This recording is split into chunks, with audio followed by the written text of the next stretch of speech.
Linda Clement. Hi, Chris. I have never found the word love in anything I have read or watched about Scientology, except in personal stories of disconnection. It's clear by its behavior that the church doesn't value love, and as both Hubbard and Miscavige showed all the symptoms of antisocial personality disorder, neither of them ever felt love. Does Scientology ever mention love at all? Well, actually, love is defined and talked about in a little section of Dianetics, the Modern Science of Mental Health, which was published, of course, in 1950. So right from the get-go, Hubbard did talk about love. And in that book, he talks about the difference between what he called a reactive mind kind of love, which was sort of this, idea that that your mate or your partner is a pseudo substitute for your father or your mother or who, some person out of your reactive mind, out of your, emotional trauma from the past, and you're just taking that and putting it into somebody now that's in your environment, and that is this sort of, crazy kind of love, right? And he differentiates that from true love, or, this, what he called, I think, admiration. He used admiration and affinity, or wanting to be close to something, an intensity of affinity or an intensity of admiration was how he defined love there and in other places. He also gave a whole lecture on the subject of, in Scientology, what they call the second dynamic, which is that sphere of life or activity that deals with sex and love and family and parenting and having kids, and all of that activity is sort of bundled into this concept in Scientology called the second dynamic. And so there's actually quite a bit of attention paid to it in Scientology.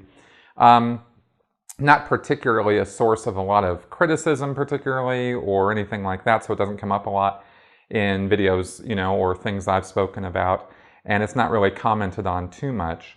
I'd actually like to comment on one thing about this, though, which is I talk about in my book what happened to me and how I lost my fiancée, a woman I was going to marry, who disconnected from me, and that was a rather harsh experience, and it made me realize, after coming out of Scientology, that all the years that I'd been in, I'd bought into a conditional love.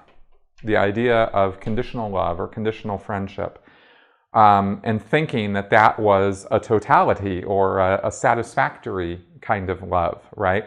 In other words, what I mean by that is that when you're in a destructive cult, and specifically Scientology, but I believe that this applies to all destructive cults, you are friends, or you have love or affinity or affection for other people to the degree that they agree with and are part of your destructive cult.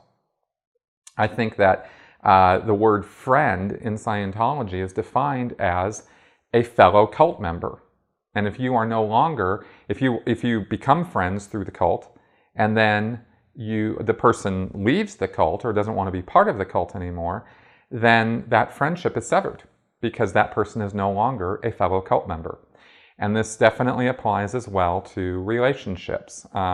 Certainly did in my case, and I've seen it and witnessed it with many others, where once a person is no longer a Scientologist or doesn't want to be, or becomes disaffected with Scientology, or is thinking something wrong with this, that friendship or that love declines. It or it can get cut off. And it's not always by the order of an ethics officer.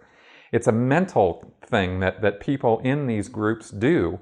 And I think it's a result of the black and white thinking, the whole us versus them sort of thinking that gets, inculcated and indoctrinated into Scientologists, right? Where it's like you're either with us or you're against us, right? And I think that has a lot to do with their idea of love and who they're willing to be affectionate with or be friends with and that sort of thing. And I find that very unhealthy. I don't think that's a good way to, I don't think conditional friendships or conditional love is a very good, healthy way to feel emotion, and feel that kind of emotion. I will only love you so long as you agree with me sort of thing is like kind of, sure, you have to, in order to have a relationship with somebody, you certainly have to agree on some things. And it's understandable if there are such massive disagreements that a relationship just isn't possible because there's nothing for you to talk about or get along with.